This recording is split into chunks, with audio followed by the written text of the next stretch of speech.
Ramanda. Thank you, Jesus. Panginoon, sa umagang ito, minsan ba ibuhos mo ang iyo pong pag-ibig sa bawat sa amin. Ibuhos mo po, Panginoon, anoint us with the fresh anointing of wisdom and revelations para maunawa po namin ang malalim na bagay na nagbumula sa iyo. Thank you, Lord, for filling this place with the glory of the living God and fill us with your fresh anointing, Lord. Thank you, Jesus, Holy Spirit, our teacher. Thank you, Lord, and all glory belongs to our Lord God and Savior, Jesus Christ. Lahat magsabing Amen. Amen, Amen. Makakaupo na po tayo lahat. Praise God. So, makikisuyo nga po ng aking mahiwagang silya. Praise God. So, ang ating pong paksa sa umaga ito, thank you, kapatid, ay patungkol sa paghaba ng buhay natin sa mundong ito. No? Kaya ang title po nito, How to Prolong Your Life on Earth. How to prolong your life on earth. Paano mo pahabain o mapapahaba ang buhay mo sa mundo. Sa ngayon, habang tumatagal po ang mundo, paikli ng paikli ang buhay ng tao. No? Ang bilis ang panahon, ang bilis ang pagtanda, ang bilis din mamatay ng tao. Pero ang tunay na the perfect will of God for us, for all mankind, humaba yung buhay po natin sa mundo at sa darating na buhay natin in the future, eternal life or everlasting life, yung walang katapusan. Pero samantalang habang tayo po ay nasa mundong ito, kailangan mabuhay tayo na walang sakit, lusog, mahabang buhay. No? Gusto yun ng Panginoon. Hindi nalulugod ang Diyos na may taong madaling mamatay. Ang gusto ng Diyos, kahit nasa mundo tayo, mahaba pa rin yung buhay natin. Yun ang perfect will of God. In fact, the original plan of God, bago magkasala ang ating unang magulang, si Adam and Eve, ang original plan of God ay dumami ang mga tao sa buong mundo na walang kamatayan. No? Kaso, nung pumasok ang kasalanan sa ating mundo, pumasok din yung sumpa. At ito ay sumpa na ang tao ay mamamatay. Tatanda, magkakasakit, mamamatay. Lahat tayo mamamatay sa physical body natin. No? Ang mahalaga yung namatay tayo sa physical body natin, pero diretso tayo sa next life natin. Diretso tayo doon sa kinaroroonan ng ating Diyos, sa langit. No? Ang mahirap niyan, pag namatay ang tao, na hindi siya nakakilala sa Panginoon at hindi si Jesus ang naging Panginoon at tagapagligtas niya. Ang next life niya doon sa walang hanggang kaparusahan na sasapitin niya after this life. Kaya dalawa lang talaga ang destiny ng tao. Heaven or lake of fire. Walang gitna. Ang daling gumawa ng doktrina na merong gitna. Kagaya na sa kagitna natin reliyon, meron daw purgatory. There's no such place na sinatawag na purgatory sa Bible. Walang ganyan. Meron lang heaven and hell. At mismo si Jesus ang nagturo na walang purgatory. Galing from the Latin word purga, to cleanse. Doon sa purgatory, hindi ka masama, hindi ka rin naman kasamaan, mabuting tao ka, pero hindi ka pumasa. Doon ka sa purgatory, doon ka lilinisin. At sa katagalan, sa kinapapanalangin sa iyo ng mga taong buhay, mahabag ang Diyos, aalisin ka sa purgatory, dadalhin ka sa langit. Wala pong ganyan na. Walang ganyan na itinuro ang Diyos. That is another or that is a different gospel. Walang ganyan. Ang tunay na gospel, salita ng Diyos, ay ang tao iniligtas ng Diyos from hell through the Lord Jesus Christ. You can preach the gospel within 5 seconds. No? This is the gospel. Ang Diyos ay nagpapatawad, nagliligtas, nagbibigay ng buhay na walang hanggan through the Lord Jesus Christ. That is the gospel. No? Nandoon na ang kabuuan ng gospel. Within 5 seconds na i-preach mo. No? Kaya wala yung gitna. Invento lang yon. Ang daming magagandang invento na paniniwala pero wala naman talaga. Hindi yan kinikilala ng Diyos. Sa Hinduism, yung reincarnation, wala daw imperno. Meron repetition of life. After this life, pupunta ka sa sinapupunan ng bagong ina, then ipapanganak ka. Pag ikaw ay salbahe, next life mo, ipis ka. Ipis. Pag ikay magnanakaw, next life mo, baka daga ka. Pag ikay tamad, baka next life mo, maging punong kahoy ka. Ikay mabait, prinsipe sa next life. Talaga napakabait mo, next life mo, baka hari ka. Hanggang sa ma-perfect mo yung cycle, thousands or even millions of lives. Hanggang sa ma-perfect mo, pag perfect ka, papasok ka sa nirvana at magiging kasama ka ng Diyos and you will become God. Yan yung mga katuroan ng Hinduism. Reincarnation. Ang ganda, napakaganda noon. Imagine, walang impyerno. Kahit anong sama mo, hindi ka paparusa sa impyerno. Kaya lang, magsasuffer ka sa another life, sa mundong ito. Kaya sa kanila, ang pinakalinisan, yung planet Earth, kinauulit ang buhay. Lahat ng yan ay doctrine of the devil. False hope, false religion, cult religion. Kaya, isang buhay, sinabi sa aklat ng Hebrew na meron lang isang buhay na binigay sa atin ang Diyos at sa buhay niya, pagbutihin natin. After this life comes the judgment of God. At kung wala ka sa Panginoon, darating ang judgment ng Diyos. Pag na kay Jesus ka, maganda. You will receive your rewards in heaven. So ngayon, sino po sa inyo gustong mabuhay ng 100 years? Sa totoo lang, sino sa inyo gusto mabuhay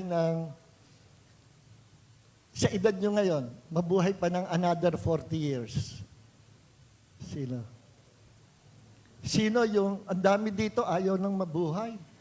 Diba? Ang daming ayaw na eh. Sino dito yung mga ayaw nang mabuhay?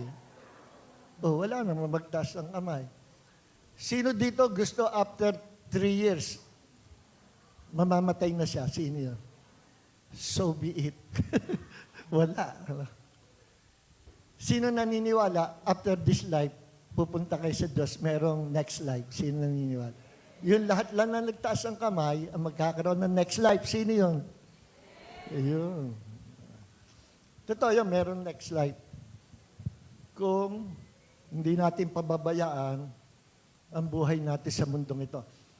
Kasi nga, binigyan tayo ng Diyos ng freedom to choose our destiny.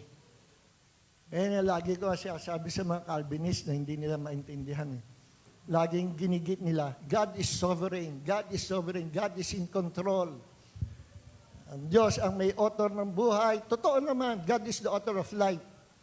At ang Diyos ang nag-appoint kung kailan ka mamamatay. Totoo din yon. Kalahati lang. Doon pumapasok yung kasabihan na kung oras mo na, oras mo na.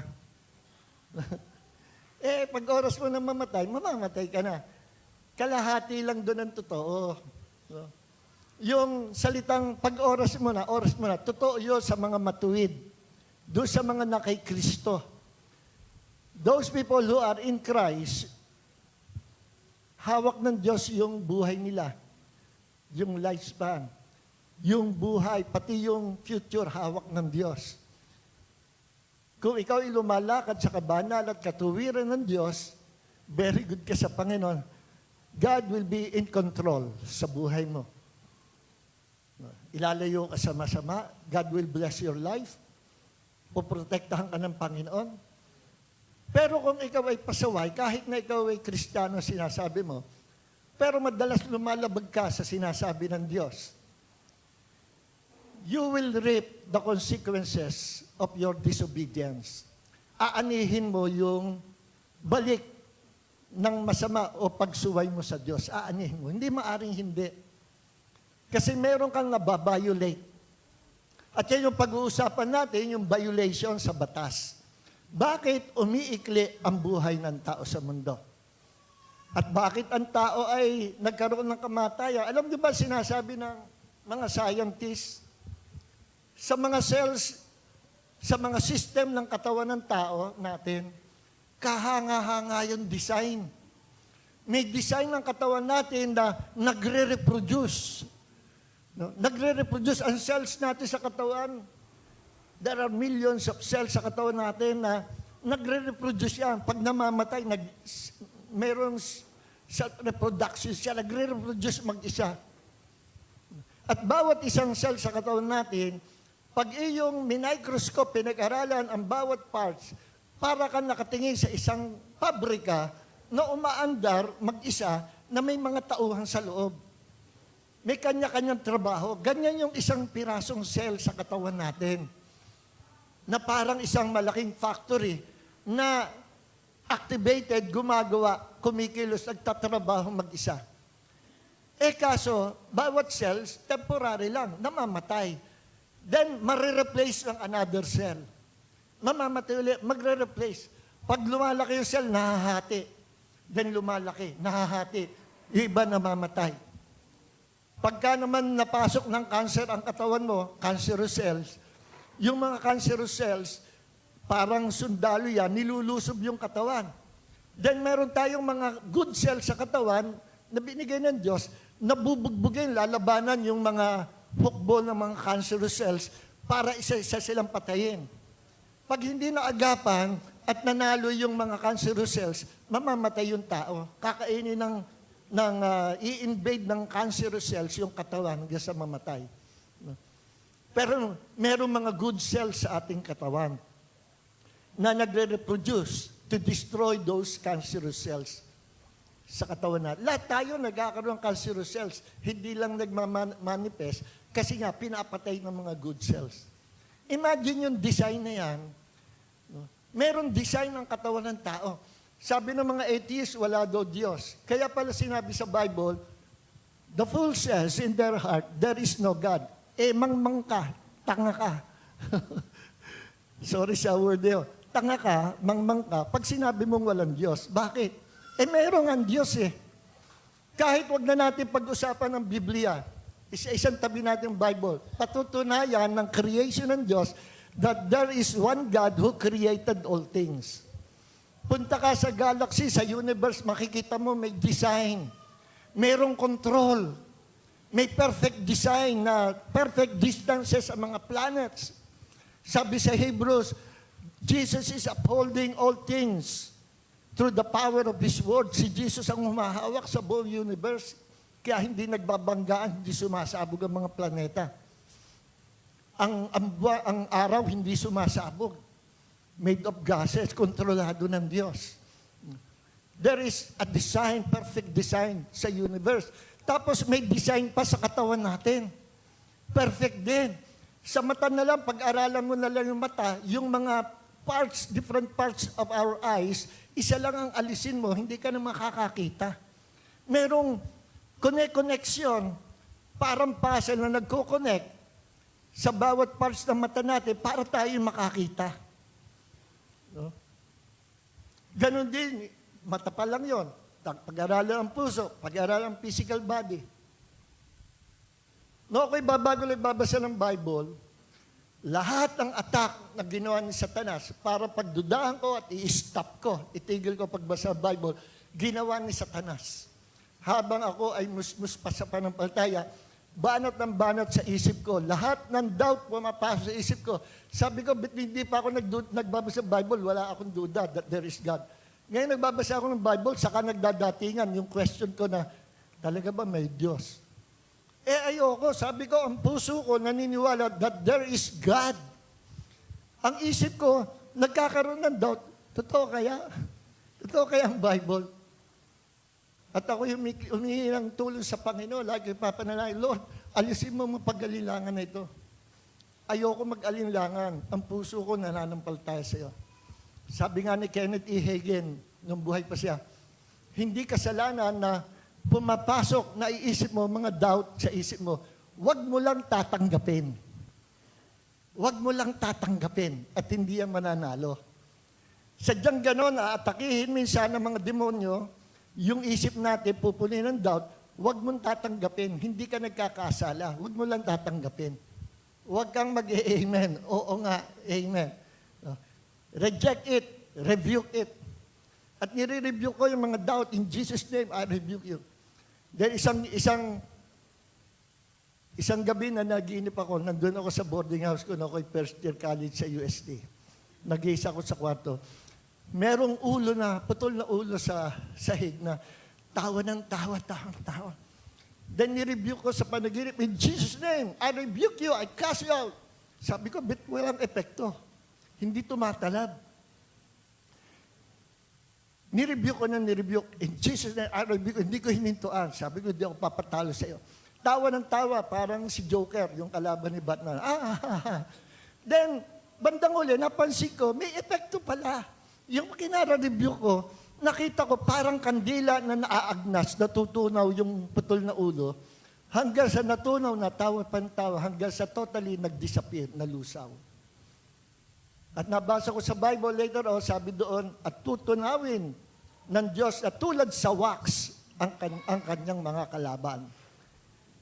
At sabi ng Panginoon kay magising, sabi ng Panginoon, anak, ganyan ko aalisin ang lahat ng doubt na gustong pumasok sa isip mo.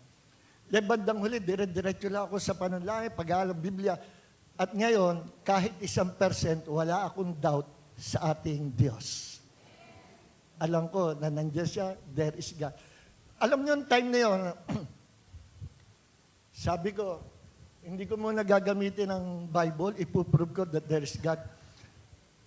Yung libro ng biyanang ko, nakuha ko, about anatomy of our body, different parts of the body, pinag-aralan ko. Nung napag-aralan ko, talagang nakita ko, wow, sabi ko, ang katawan ng tao, merong design. At kung may design, no doubt, merong designer. Imposible walang nag-design ng ating katawan. Merong design, kaya may designer. And who is that designer? Our Almighty God. Kaya ng panlaban ng argument sa mga atheists. Ayaw mo ng Bible, ayaw mo tanggapin ng Bible. O sige, punta tayo sa parts ng katawan. Kaya mo ba ipaliwanag ang different parts ng mata? Bakit nakakakita? Ang mga doktor nga humahanga sa system ng katawan natin.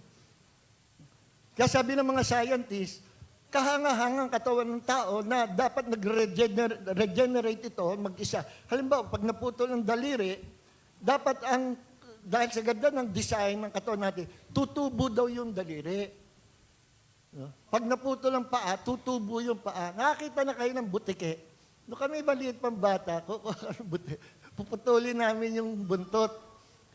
After several days, tumutubo yung buntot. Ang halaman, pag pinutol mo yung dahon, after several days, tutubo ulit. Dapat ganun daw system ng katawan natin. Merong self-healing power. Meron naman talaga yung nasugatan ka, naghihilom. Pero hindi ganun ka-powerful. May kulang. Pag malala yung sugat, diretso. Nagnak-nak na infeksyon, mamamatay. Pero dapat daw, ang design, masugat kahit maputol pa, magre-regenerate mag-isa at ang tao daw ay mabubuhay, possible mabuhay, magpakailanman sa ganda ng system ng katawan kasi meron yan design. But the problem is, bakit ang tao'y namamatay? At ang sagot niya sa Bible, ang original plan of God, ang tao hindi dapat mamatay. Ang cause ng death and curses na pumasok sa ating mundo Yung kasalanan ng unang magulang natin, si Adam and Eve. No? Pinili nila na maniwala doon sa sinungaling na si Satanas. At nireject nila ang sinabi at warning ng Diyos sa kanila. Mas pinaniwalaan nila si Satanas.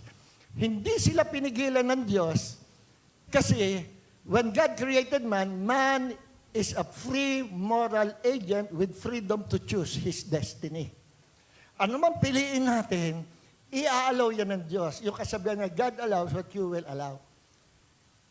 Whether it is good or bad, kung anong pinili mo, ipapahintulot yan ng Diyos. Mangyayari yan kasi yan ang choice mo. And most of the time, yung ating mga iniisip, yung ating mga dinideclare, hindi natin alam, kaya natin sinasabi yan. Kasi yan yung pinaniniwalaan natin sa puso natin. No? Nare-release lang sa bibig. Kasi kung ano laman ng puso mo, out of the abundance of the heart, the mouth speaks. Kaya kung nasa isip mo, mamamatay ka na, lagi mo nasasabi, palagay ko, hindi na ako tatagal. Palagay ko, 2 years na lang ako.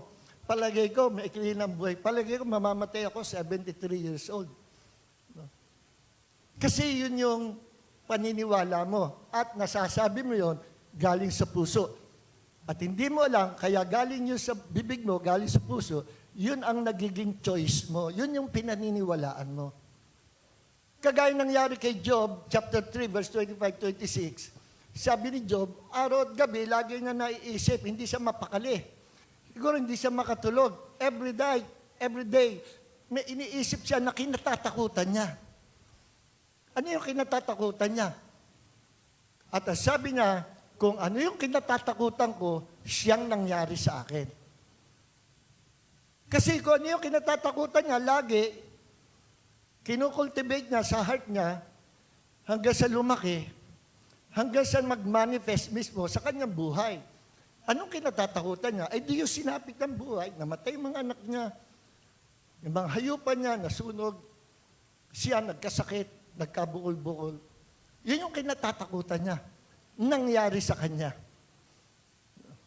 Kaya makikita nyo, whether it is good or bad, kung ano yung pinaniniwalaan mo, at kung ano yung nakaka-convince sa'yo, yun yung lalabas sa bibig mo, at yun yung magmamaterialize. Yun yung mangyayari. At isa yan sa nakakapagpaikli ng buhay ng tao. Before the flood, Noah's flood, ang haba ng buhay ng tao sa mundo. No? Ang haba. But after the flood, biglang umikli na. Bakit kaya? Kasi may mga scientists na naniniwala, at ito ay nasa Bible, recorded sa Bible, na nilikha ng Diyos, nirecreate ng mundo, sabi ng Diyos, at mataas ang tubig, mahati, yung iba umakyat sa kaitaasan, at yung iba ay maiwas sa lupa. Dinivide ng tubig. Kaya, natitrace sa mga scientists, sa atmosphere natin, may mga natitira pa na mga tubig na iwan sa kalawakan. At nung bumaha, nagkaroon Noah's flood, ampos bundok ang baha. Saan ka nakakita? Uulan, ampos bundok. Saan galing yung ulan? May mga Bible scholars na naniniwala, yun yung canopy, mga waters na umakit sa langit na ibinagsak ng Diyos sa mundo. At binuksan ng Diyos ang mga bukal sa ilalim ng lupa, mga rivers, mga bukal, nadagdagan pa. Kaya ampos bundok ang baha.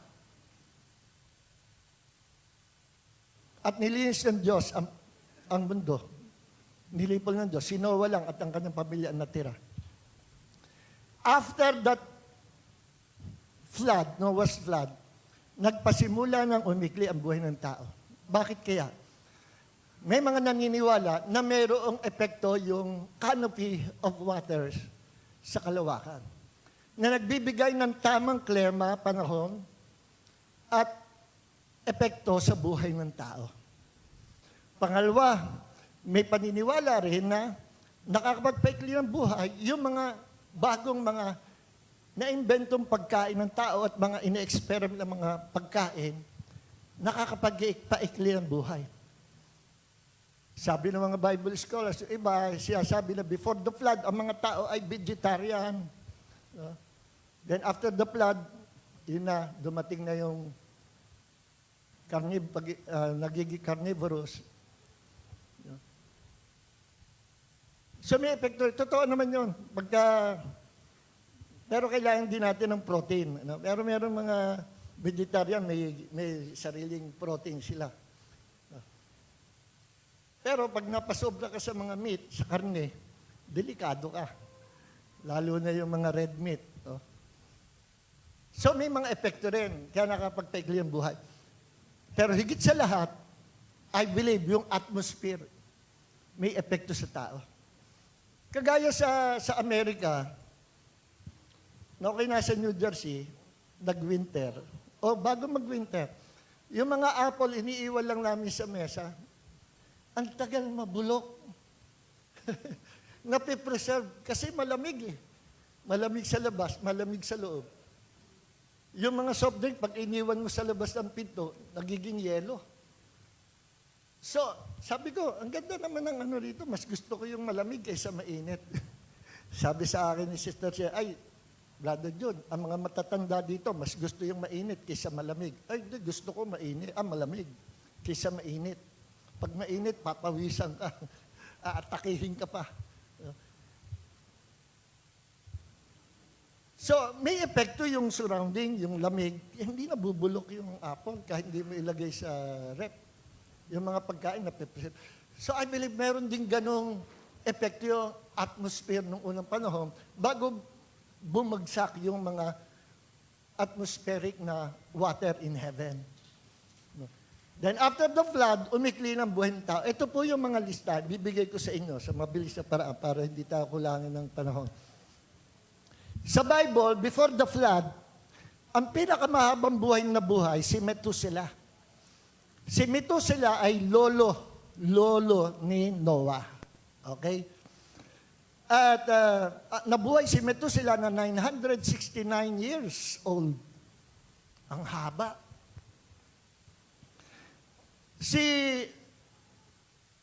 Pinag-aralan ng mga Jews, yung pangalan Methuselah, na-discover nila na yung palang Methuselah, ang pangalan na yan, ang ibig sabihin, may pagka-prophetic na sabi, when he dies,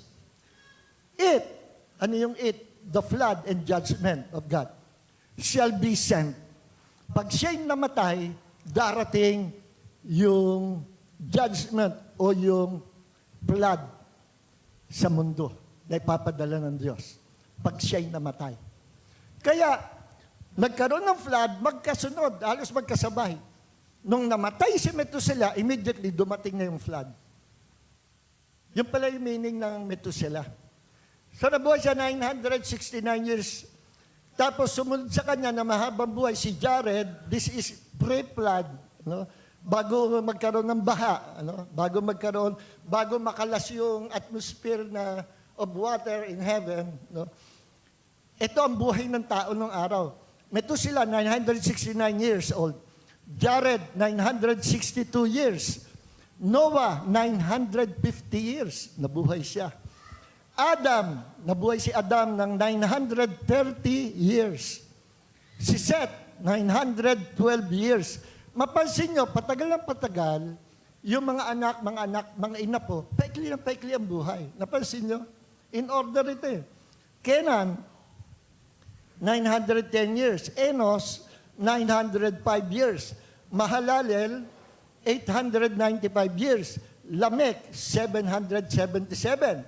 Yan yung before the flood. Mahahaba pa, ano? Bagamat nagdi-decrease, pero may mga humahaba pa rin ang buhay. Then, after the flood, kung tawagin post-flood, ito na yung lifespan ng tao. Matapos na bumaha, nag-iba na. Si Shem, nabuhay, anak ni Noah, si Shem, nabuhay ng 600 years na lang. Si Shelah, si Arphaxad, sumunod kay Shem, ay nabuhay ng 438 years. Si Sheila, nabuhay ng 430 years. Si Eber, 464 years. Si Abraham, nabuhay ng 175 years old. Si Isaac, nabuhay ng 180 years old. Si Jacob, nabuhay ng 147 years old. Si Brother Milio, dating church member natin, nakatira pa kami sa Burgos Flores, sa building ng tatay ko, nabuhay ng 103 years old, namatay sa katandaan, walang sakit. Ang body niya, straight. Sabi ko, Brother Milio, ang haba po ng buhay niyo. Ano bang kinakain niyo? Yung ordinary. Kumakain kayo ng isda. Na. Karne. Rin. Anong ginagawa niyo pag wala kayong ginagawa? Naggagarden ako, nagpapatik ako sa likod ng bahay. Nagpapatik pa, 100 years old. Tapos, namatay siya gano'n sa katandaan. Bago siya mamatay, nadalaw ko pa sa bahay sa Dolores. Imagine, from Dolores, siya yung kauna-unahan dumadating sa church. 7 o'clock, nandito na siya. Before mag 7 o'clock, paggising ko sa umaga, nakikita ko naglalakad si Brother Milio. Bagong baba sa jeep, galing Dolores. Pumupunta na sa church. Dito na yato, dito na ang church natin. Inabutan niya na ito. Tapos, napaka-faithful na sa Panginoon. Siya yung kauna-unang darating. Siya pa rin yung pinakamalayo ng pinanggalingan. Mamula nung pasimula hanggang sa siya'y namatay, siya yung unang dumarating. And I believe, yung pagpapahalaga niya sa Diyos, yung pagmamahal niya sa Diyos, pinarangalan ng Diyos. Wala siya ministry, simpleng tao, simple mananampalataya, pero pinahalaga ng Diyos yung kanyang pananampalataya at pagmamahal sa Panginoon. Kaya humaba yung buhay niya. Kinukwentuhan niya ako ni Brother Milio, sabi niya, alam mo ba, 3 years old ako, natatandaan ko. Pinag-uusapan na sila Bonifacio, si Andres Bonifacio. Inabutan niyo. Oo, matunog na matunog yung pangalan ni Bonifacio. Hindi lang, pati si Rizal. Sabi ko, pambihira. Century man. Talaga, inabutan. Kinompute ko, ay oo nga, inabutan nga nito. Sabi niya, kahit bata pala ako, natatandaan ko na pinag-uusapan ng mga tao yan, yung dalawa, si Andres Bonifacio at saka si Jose Rizal. Yan po si Brother Milio, 103 years old. Ngayon, mapansin nyo, after the flood, umikli ang buhay ng tao. Tapos habang tumatanda ang mundo, lalong umiikli ang buhay ng tao. Why? Ang dahilan, dahil sa mga toxin na pumapasok, iba-ibang toxin sa mundo. Toxin ng usok, yung pollution, toxin sa pagkain, toxin sa tubig, toxin, at yung mga pagkain, sari-sari na invento ngayon, no, na nakakasama sa tao. No, ako ay bata pa 10 years old ako, nanonood ako ng sine mag-isa. Dala-dala ko isang malaking chippy. Nauubos ko yun, walang inuman ng tubig. Sabi ko, hindi ko alam. Nalaman ko na, sabi ko, ba't ka hindi bawal pa sa lahat? Pati sa tindahan, yung mga junk food. Kasi yan ang masyadong maalat na in the future, makaka-problem sa kidney ang mga tao. Hanggang ngayon, nandyan lang yan No? So, isa-isa nakakapagpaikli ang buhay tao yung maling pagkain. Ngayon, isa-isahin po natin. No? Iba na yung panahon natin ngayon. Maikli na ngayon ang buhay ng tao. No? At saka ang bilis ng panahon. Una, bakit pumasok ang kamatayan sa mundo? Because of the sin of our first parents. Binawalan ng Diyos, huwag kayong kakain ng punong kahoy na yan. Na pagkakakilan lang masama at mabuti. Sa Hebrew, ang sabi, the tree of blessings and calamity. The tree of blessings and curses. Kaya nung kinain ni Adam at Eva yan, pumasok sa planet Earth ang blessing, at the same time, may kasabay na curses. Kita nyo ang blessing, nabubuhay tayo, binigyan tayo ng chance sa Diyos, mabuhay. But after this life, mamamatay din. Result ng curse. May mga good foods, masarap pagkain, pero may mga poisonous food din. May ulan, blessing ang ulan, pero nagiging typhoon, nagiging storms. May karagatan, may ocean, pero nagiging tsunamis.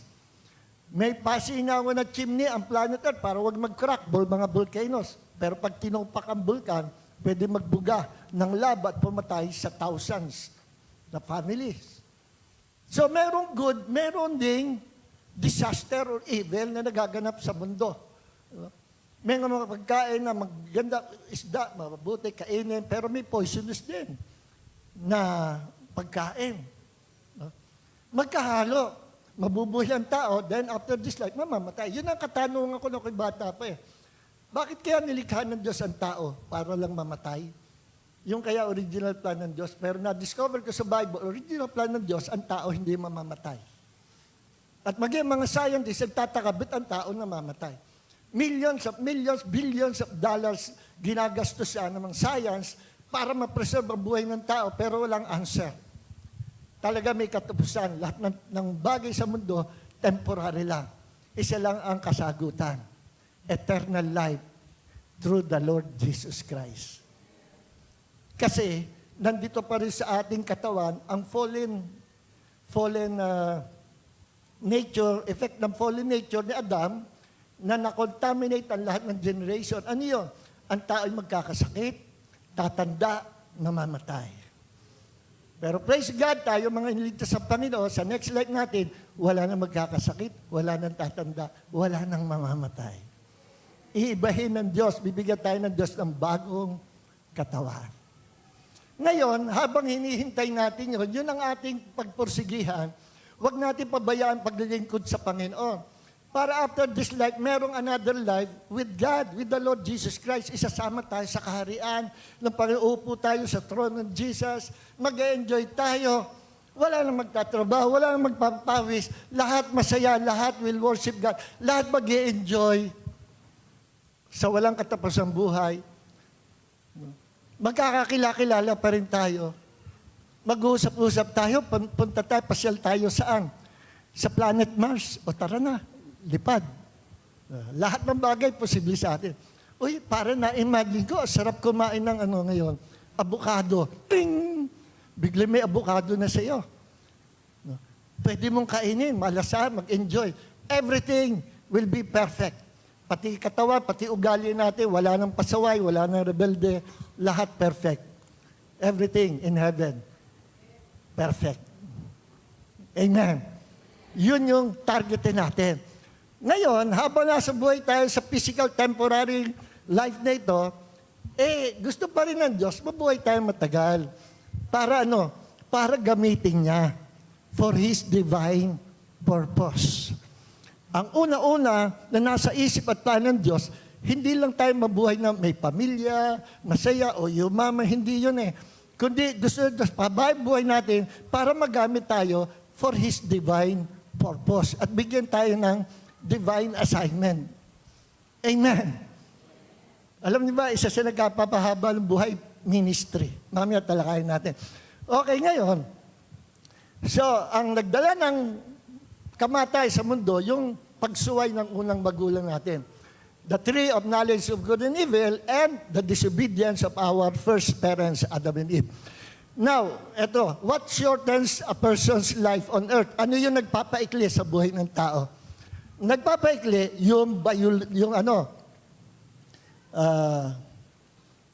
violation. Reasons for shortening life on earth. Number one, alam nyo ba na tayo napapaligiran, pinananahanan ng lahat ng iba't ibang mga batas na nag-e-exist sa mundong ito. Una, makikita, pag sinabing batas, law. Pag sinabing law, walang makakasira niya. Law is a law. Pag sinabi dito sa kalsada, walang dadaan sa Rizal Avenue, pamula ngayon, napangit na nila lang. Ay may dumaan. Hinuli. Bawal siyang dumaan dito. May dumaang pangit na nila lang. Anak ng congressman. Anak ka ba ni congressman? Sige na, alis na. Pinalampas, hindi yun hinuli. Hindi na law yun. Kasi ang law, walang itatangi. Lahat kasali, lahat kasama. No? Walang mabali sa batas. Pag binali mo yan, laging merong consequences ng pagbali sa batas. Pag sinabing law, ito ay araw-araw nagaganap. Batas ito ng Monday, Tuesday, Wednesday, Thursday, Friday, Saturday, Sunday. 7 days a week. Meron tayong law of gravity. What goes up will come down. Law of gravity yun. Kaya yung mga law niya, delikadong i-violate yan. No? Ngayon, ito yung nagpapaigli sa buhay ng tao. Number 1 is the law of nature. Violation of the law of nature. Ano yung violation of the law of nature? No? Ito yung environmental damage.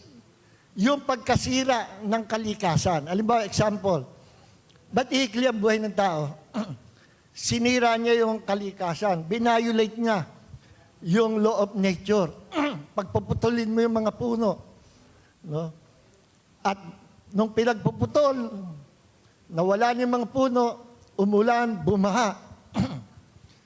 Bakit bumaha? Walang punong kahoy. Dinestroy, winasak ang mga puno. Violation ng nature. Then, nagkaroon ng flood. Maraming nalunod sa flood. So, namatay yung mga tao. Ngayon, hindi lahat ng namamatay, oras na.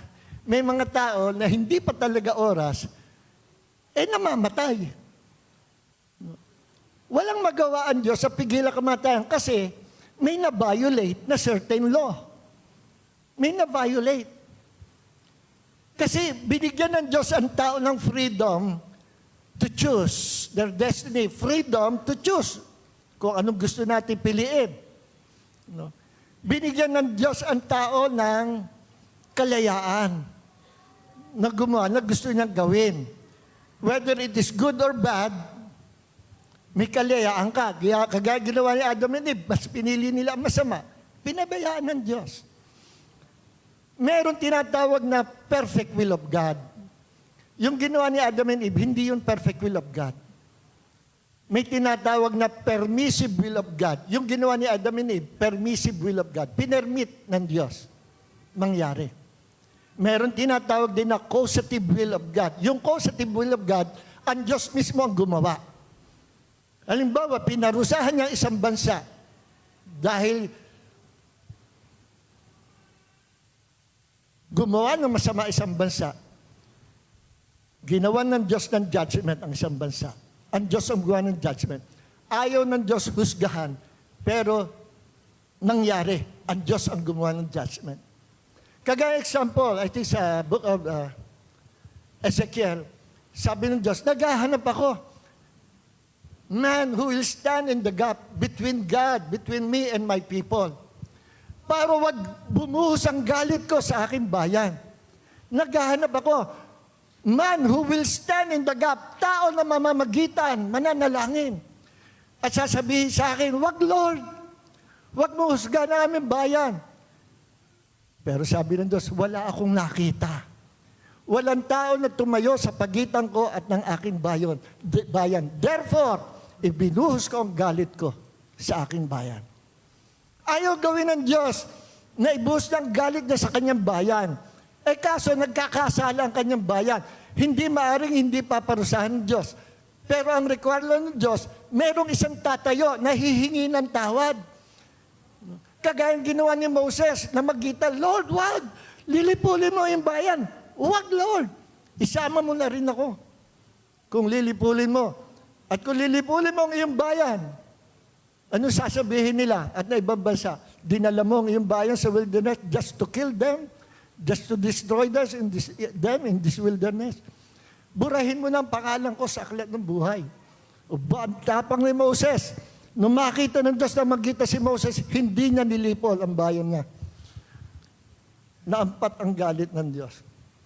So yung example sa sinabi doon na man who will stand in the gap, ayaw ng Diyos na gawin niya yun, nahusga ng kanyang bayan. Pero, Walang nagawa ang Diyos. Walang pumigil. That is God's causative will. Siya ang gumawa. Pero hindi yan ang perfect will ng Diyos. Ang gusto na, ang perfect will of God, ang kanyang bayan bumalik sa kanya at magsisi. That is the perfect will of God. So makikita niyo perfect will, permissive will, causative will. May mga tao na mamatay, hindi ang Diyos ang gumawa ng kamatayan. Pwedeng permissive will of God. Kasi kung ano-ano yung mga pinagkakain mo, violation of your body. Pwede na natamaan ng kidlat kasi violation of nature. Pwedeng nangyari yung ganitong kalamidad. Violation nature. At hindi may ligtas sa Diyos lahat kasi yan ang choice nyo. Yan ang consequences ng ginawa ng tao. So that is God's permissive will. So ngayon, tingnan natin, no?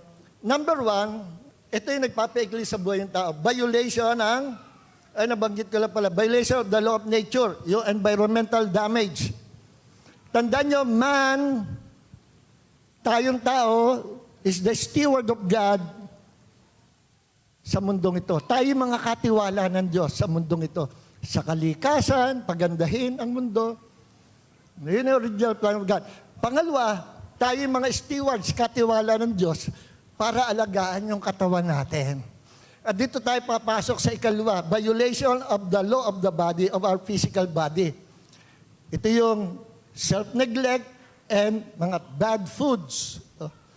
Yung mga kapabayaan sa katawan, alam mo na masamang mamalantya, ang dami mong pinalantya, dalawa na yung nag-testify sa akin ganyan, namalantya ng ang dami pinalantya.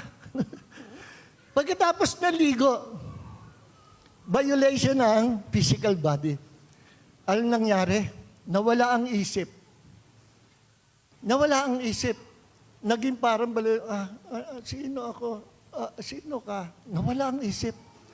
Napasma ang katawan, napasma yung mga nerves sa utak siguro. Yung iba, nakabalik. Na-restore yung isip. Yung iba, ewan ko, hindi na yan nakabalik. Hanggang sa, yung iba, namamatay. Bakit? Binayolate mo ang katawan mo. No? Nainitang takot, tapos naligo, napasma ang katawan, humina ang katawan, hindi na makakain, nagkasakit, namatay. Violation. No? Ng katawan. Kumain ka ng sitsirya. Kumain sitsirya. Alam niyo, si Mrs., si Pastor Lily, my wife, kaya siya nagka-diabetes, hindi minana sa nanay niya. Nagkaroon siya ng diabetes noon, nung kami nakatira sa Canton Burgos Flores, maliit pa yung mga anak ko. Every lunch, hindi mawawala yung 1.5 liters na Coke. Hindi mawawala. Kaya siya nagka-diabetes dahil doon. Masama yung mga soft drinks. Yung sobra. Pwede patikim-tikim lang. Masama yung sobrang matamis. Masama yung saksakan ng alat. Masama yung mga pagkain na sobrang aalat, sobrang kung anong inilagay. Sooner or later, time will come, saka mo ma-realize, saka mo pagsisiyabit ko ba kain ng gano'n? Pag na-damage ng kidney. Pag namatay na, kaya namatay ang ganito eh. Violation ng katawan. Tapos, kaya nga, inaalagaan dapat ang katawan eh. Pag binailit mo, lasing ka lasing, drug ka ng drug, droga ng droga, iikli ang buhay. Binabiolate, inaabuso ang katawan. We must also respect and take care of our physical body because this is the temple of the Holy Spirit. So number 3, violation of God's law. Iikli ang buhay ng tao pag nilalabag mo lagi ang kautusan ng Diyos. You know, minsan naabuso sa church ito, sa modern churches. Tayo naligtas by faith, not by obeying the law. Totoo yun. Pero after na tayo maligtas, dapat susunod tayo kung ano yung itinatagubili ng Diyos. No? Ang batas ng Diyos, batas ng Diyos. Merong 3 klaseng batas ng Diyos under the Old Testament. Ito hindi naintindihan ng marami. Number 1, yung ceremonial laws. Ang ceremonial laws, yung naghahandog ng mga animal sacrifices sa kapistahan ng mga Hudyo, yung tinatawag na Feast of Atonement, Feast of First Fruit, maraming feast sila. No? Dapat sundin ng Israel yon.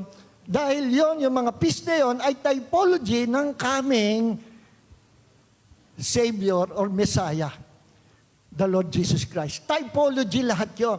Kaya nung dumating si Jesus, siya yung Feast of Atonement, siya yung Feast of First Fruit, siya yung darating na Feast of Trumpet sa rapture, siya yung lahat yan, typology. Kaya nung dumating ang Messiah, under the New Covenant, hindi na natin kailangan gawin pa yung mga kapistahan na yan, yung mga animal sacrifices. Dahil ang sacrifice ibigay ng Diyos ang kanyang anak. Tapos na yon. Kaya wala nang pagsunod sa kautusan na ceremonial law. Yan yung sinasabi ni Paul na hindi na natin dapat sundin kasi dumating na si Jesus. Yung ceremonial law, wala na yung obsolete na yon. Dumating na yung mismong anino niyan, anino lang yan. Yung mismong may-ari ng anino, dumating na si Jesus. The final sacrifice. No? Pangalawa na batas, no? Bukod doon sa ceremonial laws, meron tinatawag na moral laws. Ang moral laws, huwag kang makikiapid, huwag kang mangangalunya, huwag kang titingin na masama ni may malasong kaisipan sa mga babae. Huwag kang magnanakaw. Huwag kang manloloko. Huwag kang papatay. Mga moral laws yan. Then, yung katlo, meron tiyatang na civil law. Ang civil law, yung huwag mong iuurong, yung, ano ba yung tawag doon? Yung, buhon ba yun? Yung, ito yung lupa namin. Wala, nagbakasyon yung pamilya, ang tagal na, 10 years na, iuusod ko nga. Para lumaking lupa ko, tinusok doon sa ano. O ito yung divide na pagdating, parang lumiit yung lupa namin. Yung pala, yung kapitbahay, inusod yung ano, anong tawag doon? O landmark ng lupa. Huwag mong gagawin yan, sabi ng Panginoon. Minsan pinag-aawayan niya noong unang panahon. Kaya nagkaroon civil law. Pag may problema ang kakapitbahay, mga tao, punta ka doon sa mga elders o sa judge of the city at pag-usapan niya, meron civil law sa kaayusan ng buhay ng mga mamamayan. So, ang inalis sa Old Testament, hindi lahat ng laws. Ang inalis, ceremonial laws, at ang natitira, yung laws na moral laws na dapat natin sundin. Anong hindi dapat sundin ang law? Hindi mo naintindihan, ang hindi lang sinasabi, huwag mo susundin, yung mga ceremonial laws, yung mga typology. Pero yung moral law, civil law, sa kaayusan yan. Under the New Testament, hindi ka pa rin pwedeng mag-commit ng adultery, kagaya ng sa Old Testament. Hindi ka pa rin pwedeng magnakaw, masama yan. Hindi ka pa rin pwedeng sumamba sa Diyos-Diyosan, masama pa rin yan. So, meron pa rin nag-i-exist yung moral laws at yung law ng tamang pagsamba sa Panginoon. Bawal ang Diyos-Diyosan. Kung binawal sa Old Testament, ganun din sa New Testament. Kaya yung ibang mga churches, na-abuso yun. Uy, malaya na tayo. By grace, we've been saved by grace. At kahit tayo magkasala, kahit tayo ay tumingin ng malaswa, kahit tayo magnakaw, patatawarin tayo ng Diyos. Anyways, we are living under the grace of God. Our sins, past, present, and future, pinatawad ng Diyos. We are saved and saved forever. And that is doctrine of demons. Yung OSAS, once saved, always saved, doctrine of demon yan. Walang ganyan sa Bible. May warning. Tayo'y ligtas kung mamumuhay tayo, panghahawakan natin ang itinuro ng salita ng Diyos na pinangaral ni Pablo. Yun sinabi sa 2 Corinthians chapter 15 verse 2. Kayo'y ligtas. Ngayon, ligtas kayo. kung panghahawakan nyo ang mga katuroan na itinuro sa inyo o ipinangaral sa inyo. So ngayon, nakita natin, lahat ng violation ng law of nature, law of our body, law of God, laws of God, pag binayolate mo yan, iikli ang buhay mo. Yes, iikli ang buhay mo. Yung violation sa Diyos, iikli ang buhay mo. Kagaya halimbawa, sinasabi sa laws of God, honor your mother, your father and mother, so that you may prolong your life, hahaba ang buhay mo. And it may be well with you, yung salitang well sa Hebrew, all kinds of blessings. Lahat ng blessing, promotion, material, lahat ng blessing na doon. At sikreto, honor your mother and father. Isa yan sa tatalakay natin na kapagpahabal buhay. Si Sister Sisang dumating, alam niyo yung kapatid natin, nasa langit na. Maliit ang babae pa yan. Siguro mga 25 years ago yun, dumating, nandyan ako sa gate. Oh, Sister Sisang, ba't kayo putla? Pawis na pawis ka. Pastor John, sa Kalawang nakatira. Ako'y tumakas. Ano? Sa bahay namin. Di ba kayo sa Kalawang, nakatira? Oo. Ay bakit to? Ay dumating yung anak ko, lasing. At sabi sa oy, ikaw matanda ka. Lumayas-layas ka sa bahay nito. Aba anak, ba't mo palalayas? Ako'y nanay mo at bahay ko ito. Sinasabi ng lumayas ka dito. Bumunot ng kutsilyo at sabi, pag hindi ka lumayas dito, gagawin kitang barbecue. Saan ba niluluto yung barbecue? Sa apoy. Tumakbo si Sister Sisa ang nakabot dito. I think sa Kalawang yun yung bahay niya. May kubo siya doon. Hapon, bumalik siya. Pagbalik na hapon, sabi ko kapitbahay, naku Sisang, nasunog ang bahay mo, yung anak mo lasing. Napabayaan yung gasera. Nasunog, pati siya, nalitsyon. Ang bilis ng karma. Yung sinabi niya sa kanyang nanay, pag hindi ka lumayas dito, gagawin kita barbecue. O siya yun naging barbecue. Hindi niya inonor ang kanyang nanay.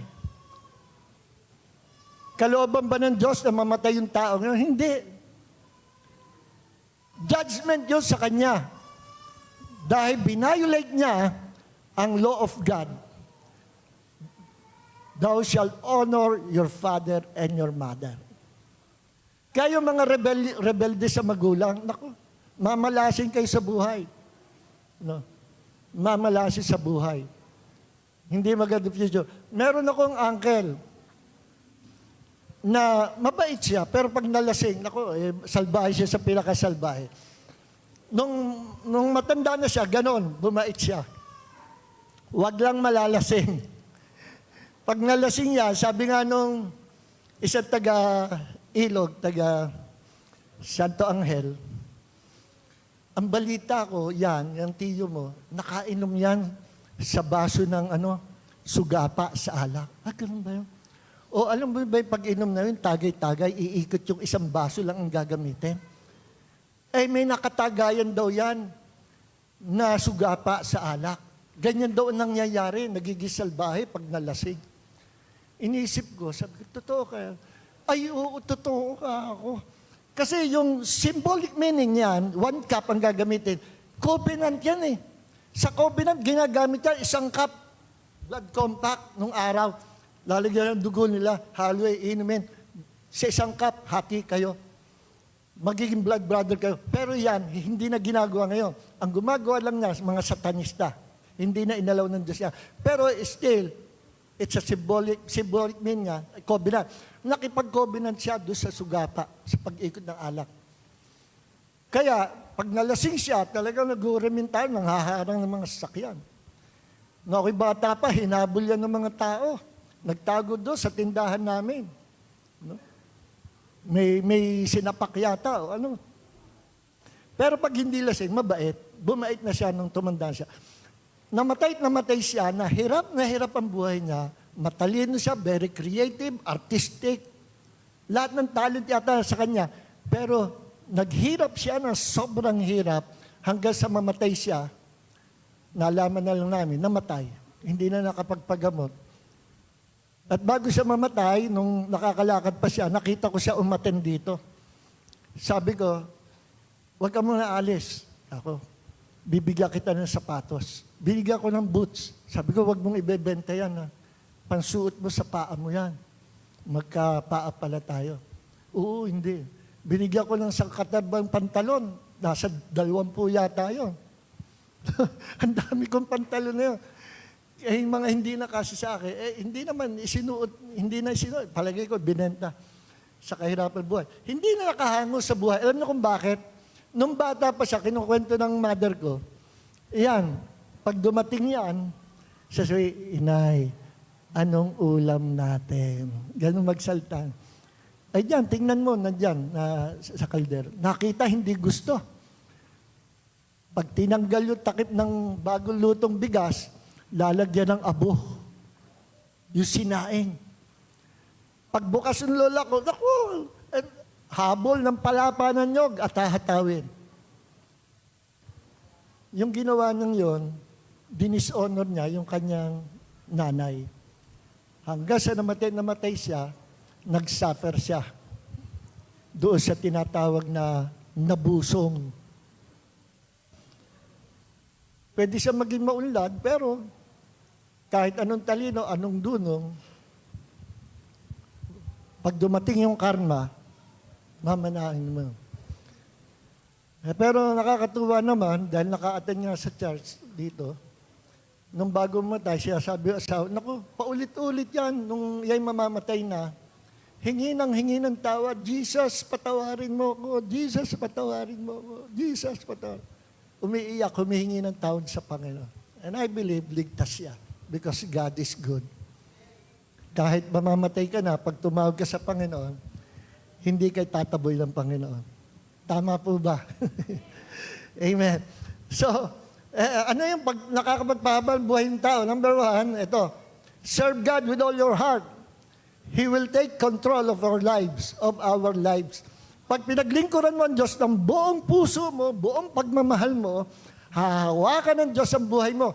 Hindi lang hahaba ang buhay mo, kundi ang future mo, ipaghahanda ka ng Diyos sa magandang future. No? Jeremiah 29:11, For I know the plans I have for you, declares the Lord. Plans to prosper you and not to harm you, plans to give you hope and a future. Ang ganda ng plano ng Diyos sa mga maglilingkod sa Kanya ng tapat. Naalala ko, yung kaibigan ko, si Pastor Art, Bishop Art Gonzales, sabi nung kanyang nanay sa panampalataya, si Pastor Baby, Jesus Reigns. Sabi nako, Pastor John, J.I.L.O., si Pastor Art. Iya si Pastor Art, kung makikita mo yan, nung bago dating, yan inalagaan namin. Ako naging pastora niya, inalaga ko yan. Ang t-shirt niya, butas-butas, ang dumi. Hindi yan makapagsalita ng English. Sa kagustuhan niya makapagsalita ng English, bumili yan ng tape recorder, ng Walkman, at naka-plug in sa tenga. Puro English. Nagluluto yan. Ang trabaho niya, nag-iihaw ng barbecue, nagtitinda sa kalsada. Pero, pinromote ng Diyos. At isa sa pinakamalaking churches at pinakamaraming outreaches ngayon sa buong mundo, yung church niya. Jesus the Anointed One. Nagali sa JIL. Last time na nagkita kami, dumaan siya dyan. Sabi ko, Brad, napadaan ka. Nagdadrive, oo. Kasi, tinatry ko, yung kotse ko, bago yung kotse mo, naka-Mercedes-Benz. Sabi niya, Pastor John, sa inyo ba itong lupa na ito? Hindi nga, pinagpe-pray nga namin. Pag nagpe-pray ka, yung mas malaki dyan, napakaliit niyan para sa inyo. Maliit daw ito. Basta magkaroon lupa. Sabi niya gano'n. Yun yung huling pagpapangitan namin. Ngayon, umiikot siya sa buong mundo, preaching the gospel in English. Pag nakita niyo siya, minsan sa mga semen, nakasunglass pa. Akala mo, Amerikano, islang pa kung mag-English. No? Inanoint siya ng Diyos kasi nagtapat siya sa Panginoon. Pinopromote ng Diyos pagka minahal mo ang Panginoon ng buong puso mo.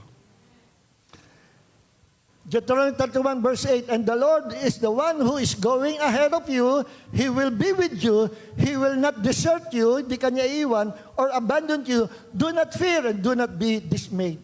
Pag naglilingkod ka ng tapat sa Panginoon, huwag kang matatakot, wala kang katatakutan kahit kamatayan. Kasi hawak ng Diyos ang buhay mo. Kaya yung salitang, pag oras mo na. Hindi totoo yun. Totoo lang yun, hindi sa lahat ng tao. Totoo lang yun sa mga righteous people of God. Yung lumalakad ka, naglilingkod ka tapos sa Panginoon, hahawakan ng Diyos ang buhay mo, even the years of your life. Hahawakan ng Diyos yung destiny mo. Kung kailan ka mamamatay, nakatalaga sa Panginoon. Hanggat ginagamit ka ng Diyos, mabubuhay ka sa planetang ito. Another, sa ministry. Okay. Number 2, ministry and assignment from the Lord can prolong our lives. Yung ministry sa Panginoon, yung assignment mo sa Panginoon, kahit maliit yan, gampanan mo mabuti, i-bless ka ng Panginoon. Pag ikaw ay naglilingkod sa Panginoon, sa ministry na itinalaga sa iyo ng Diyos, makikita mo, hahaba ang buhay mo.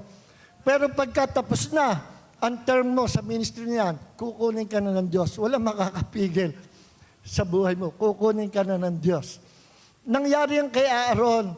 Sabi ng Panginoon kay Moses, Moses, dalhin mo si Aaron sa bundok ng Hor.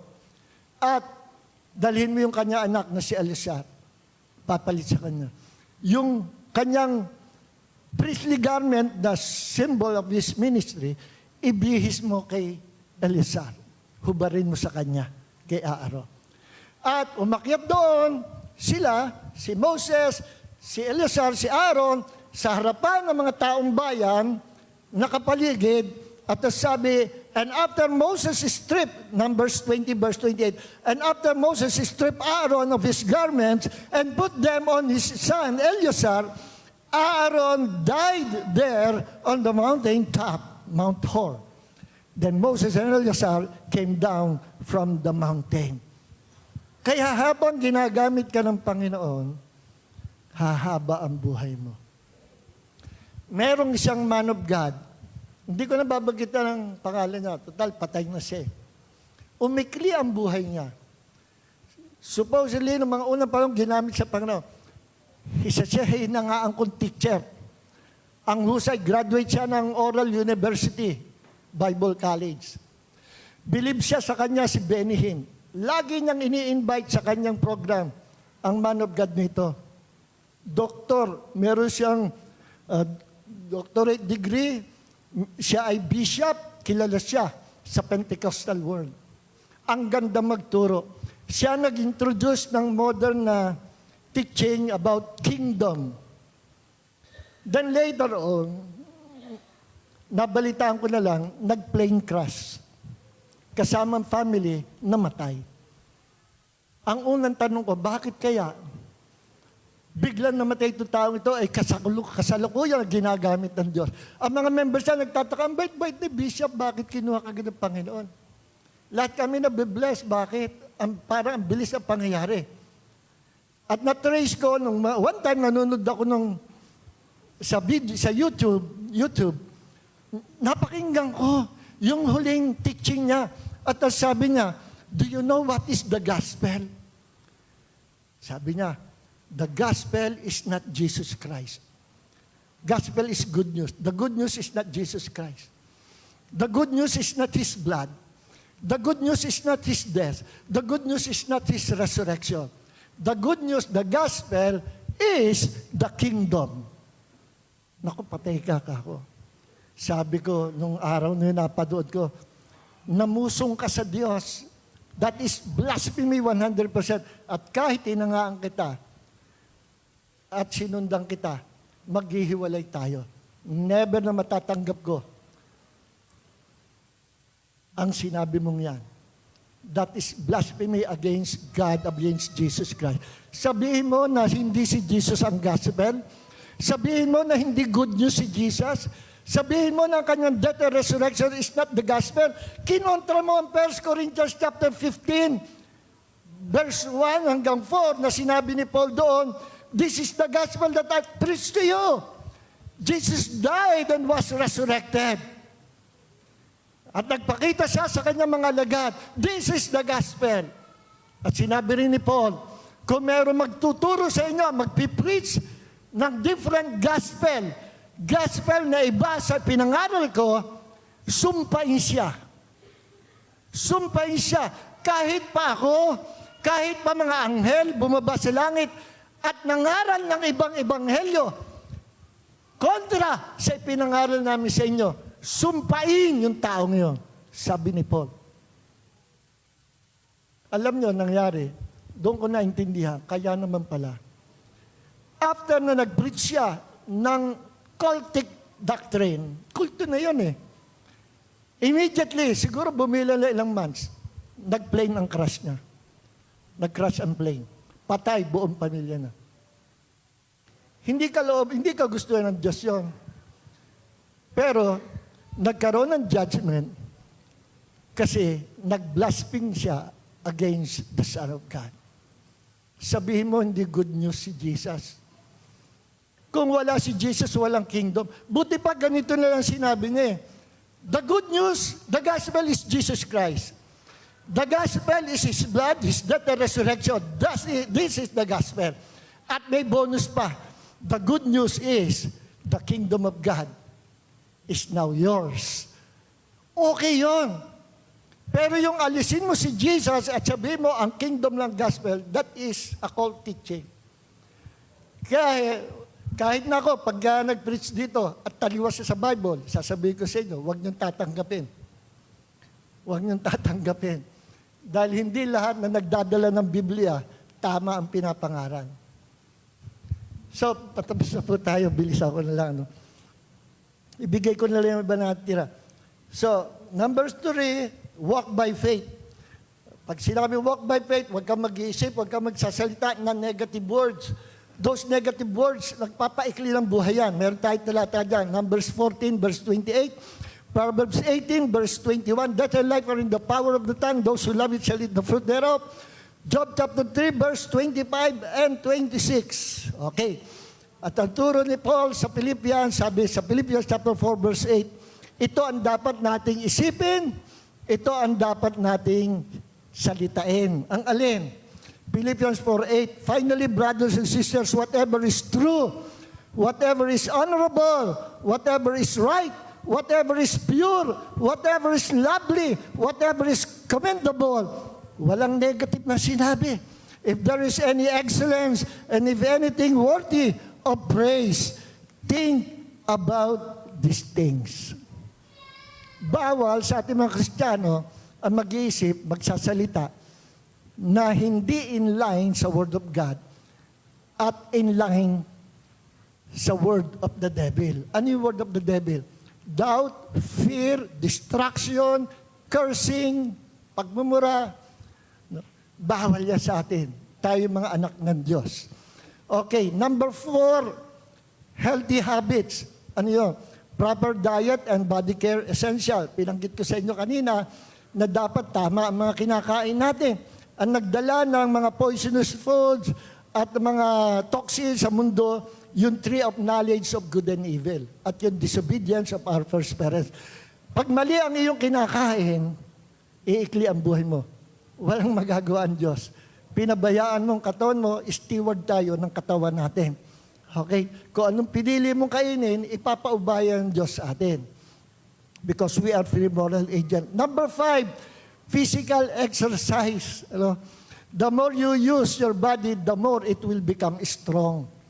Pag hindi mo na ginamit na yung katawan, kakalawangin yan. Lahat ng bagay sa mundo, even machines, pag hindi mo ginamit sa mahabang panahon, kakalawangin. Maging ang mga computers, maging ang mga camera. No, ako ay, meron ba, hindi pa uso digital camera noon. Nasa Channel 7 ako, may photography kami. From time to time, lagi namin, yung kinukulbit yung reset button.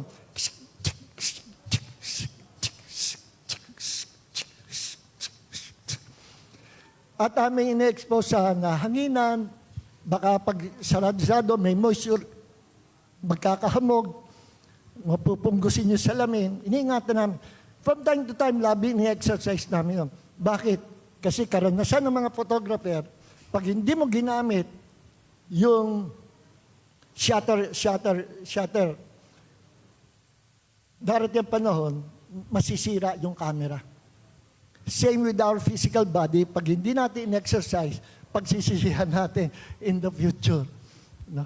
Sabi ng isang matandang master sa karate, sabi niya sa kanyang estudyante, never, Japanese siya, never stop practicing your karate.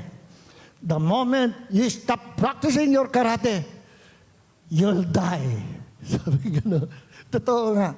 No? Totoo nga. O, meron akong kaibigan, yung unang mentor ko, unang instructor ko sa karate, bata pa ako. I was only 13 years old doon. Si Brother Popoy, kumpare ko ngayon, yan dyan sa Victory. Kahit matanda na siya, I think 82, 85 years old na siya ngayon. Ang lakas niya, hindi nagbabago. Nakakabuhat siya, bigat na barbell. Sinubukan ko yung barbell, same na sinisipa niya, kung ilang weight yun. Parang laro lang sa kanya, ginaganyan pa. Nung ako gumanon, naku, bago ko may tas ng paa ko, nanginginig yung paa ko. Sabi ko, pambihira, kahit matanda na ito, daig na daig ako sa lakas ito. Eh, nung siya na ang umupo, parang baling wala. Sinisipa-sipa lang. Hanggang ngayon, lakas ang katawan niya. Wala siyang sakit. Bakit? Pamula noong, continuous yung kanyang pagpapractice ng karate as his exercise. No, kay bata pa, dito kami nakatira sa Rizal Avenue. Merong mama na idol ko, gumigising ako ng alas 6 before 6 o'clock para lang mapanood ko yung mama na nagkakarate sa tapat namin. Doon sa other side of the road, tindahan yun ng mga appliances ni Sister Embalsado. Ang pangalan nun. Lina Embalsado. May tindahan siya appliances doon, katapat bahay namin. Eh, wala pa yata 6 o'clock yung inaabangan ko na. Napapanood ko yung mama, nagkakarate, nagkakata. Sabi ko, galing. Sabi ko, kailan kaya ako matututo ng karate? Alit ko pa noon, mga 9 years old lata ako noon. Bandang huli, nung kami magkasama ni Brother Popoy, siya pala yun. Siya pala yung mama. Sabi, alam mo, idol na idol kita noong bata, inaabangan ko lagi. Pinapanood ko, sino kaya yung magaling magkarate? Eh, pala magiging instructor kita. Purihin ang Panginoon. So, exercise will prolong your life. No? Then, panghuli. Hindi, dalawa pa. Honor your father and mother. No? Honor your father and mother, Deuteronomy 5:16, just as the Lord your God has commanded you, so that your days may be prolonged, and that it may go well for you on the land which the Lord your God is giving you. Hahaba daw ang buhay pag iyong ino-honor, pinaparangalan, pinapahalagahan ang iyong magulang. Nakikinig po ba tayo? Kabaligtaran, at yung salitang well sa Hebrew, nalaman ko, all kinds of blessing. Name it, all kinds of blessing. Pasok doon sa salitang, and it may be well with you. Sino yung mga taong yun? Ibibless pa. Those who honor their parents. Nakikinig po ba tayo? Pero baligtad ang nangyayari pa sa mga rebelde sa magulang. Yung mga pasaway, yung matigas ang ulo, mawawala ang blessing. Mawawala ang promotion. Iikli ang buhay. Maliwanag po ba? Tingnan niyo yung istorya na yung anak ni Sister Sisang. Dinishonor niya yung nanay niya. O immediately namatay. See? At last, pinakahuli, number 7, always be happy and rejoice in the goodness of the Lord. Nehemiah 8:10, Nehemiah said, go and enjoy choice food and sweet drinks and send some to those who have nothing prepared. This day is holy to our Lord. Do not grieve, for the joy of the Lord is your strength. Alam niyo po ba, pag meron kayong joy of the Lord, hahaba ang buhay niyo. Your sickness will disappear. You will be healed. You will become strong because the joy of the Lord is your supernatural strength. Merong hiwaga sa joy of the Lord. This is power. Joy is a spiritual force that can heal all kinds of sickness and disease, that can give us life and prolong our life on this planet. The joy of the Lord. Napansin nyo sinabi sa, I think sa Proverbs, a merry heart, ang masayang puso, is like a medicine. Kagaya ng gamot. Bakit? Maraming sumaya, gumaling sa sakit. Merong istorya noon, yung Laurel and Hardy, si Pat and Tim, si Tampo yun eh. May palabas niya, 1945 yan, 1950s. Si Taba at Payat. Yun ang number 1 komedyante nung araw, na merong isang lalaki na sabi ng doktor, terminal case na. Ang kalagayan mo, sorry to tell you, pero yun na lang. So, mamamatay na siya. May tayong buhay niya. Then, napadaan siya sa isang movie house, sa theater. Nakita niya, Laurel and Hardy, sabi na, subukan ka nga manood at ako'y maglibang-libang. Anyways, mamamatay na ako. Pagdating doon, nag-enjoy siya doon sa katatawanan. Tawa ng tawa siya, tawa ng tawa. Pag uwi ng bahay, masaya siya. At nung siya ay nagpa-check up ulit sa doktor niya, nawala yung sakit niya. Sir, what happened? Ewan ko. Nanood lang ako ng comedy kay Laurel and Hardy at tumawa ako ng tumawa. Mga kapatid, that is natural healing from a merry heart, from a happy heart. How much more kung ito'y the joy of the Lord? Nakikinig po ba tayo? Iyon, natuwa lang yun, gumaling na. How much more kung ito ay supernatural joy of the Lord, that when you serve God with a joyful heart, lagi kang happy, lagi kang happy, lagi kang happy, hahaba ang buhay mo. Pati sakit, aalis. Dahil ayaw ng sakit sa tao na laging happy. Ang gusto ng sakit, manahan sa tao na stress, isip-isip ng negative, at takot na takot. Yan ang gustong-gusto ng stress. Amen. Saan nang gagaling ang cancer? Una-una, ang isang pinanggagalingan, sabi ng mga doktor, stress. Saan galing yung stress? Kinaiisip mo. Pag nadidepress ka, kinaiisip mo ng malungkot. Kinaiisip mo ng katatakutan. Kinaiisip mo na nape-pressure ka, nag-aalala ka, sasakit ang tiyan mo, magkaka-stress, magkakaroon ka ng yung tataas ang uric acid mo, magiging acidic ka, hyperacidity, hanggang sa maging ulcer, hanggang sa ang iyong tiyan ay magka-problem na, hanggang sa ikaw ay kainin na ng kamatayan, hanggang sa namatay. Saan nagmula? Sa lungkot. Dahil sa kalungkutan. In contrast, sabi sa salita ng Diyos, a merry heart works like a medicine. Tayo po lahat ay tumayo. Lord, marami po salamat, Panginoon, sa umagang ito, sa katanghalian ito. Salamat po, Panginoon, na Ikaw ang Diyos na patuloy lang umusap sa amin. At kung may mga tao na gusto pong lumapit sa iyo at hindi nila alam ang paglapit, kayo mga nasa live streams, if you want to come to Jesus, believe Him and receive Him, papasukin mo siya sa iyong puso. Lahat na lumalapit sa Kanya, hindi niya itataboy. Kung nais magkaroon ng buhay na walang hanggan, after this life, may another life pa. Come to Jesus. Talikuran mo, buhay mo na makasalanan, lumapit ka kay Jesus. At ipanalangin mo ganitong panalangin. Just raise your hands, tandaan pagsuko, at sabihin mo ganitong panalangin. Panginoong Jesucristo, sumasampalataya po ko sa iyo na Ikaw ay Diyos na nagkatawang tao, namatay sa krus, para bayaran ang aking mga kasalanan. At ikaw ay nabuhay na maguli upang ako na sumampalataya sa iyo ay mabuhay din magpakailanman. Panginoong Jesus, sa araw na ito, I believe you, Lord. I accept you to be my Lord, my God, and my Savior. Salamat po, Panginoon. Ako na lumapit sa iyo, hindi mo itinaboy. Thank you, Lord, for this life, for this eternal life. Salamat po sa iyong kaharian na aking minana sa araw na ito. And all glory belongs to Jesus. Amen.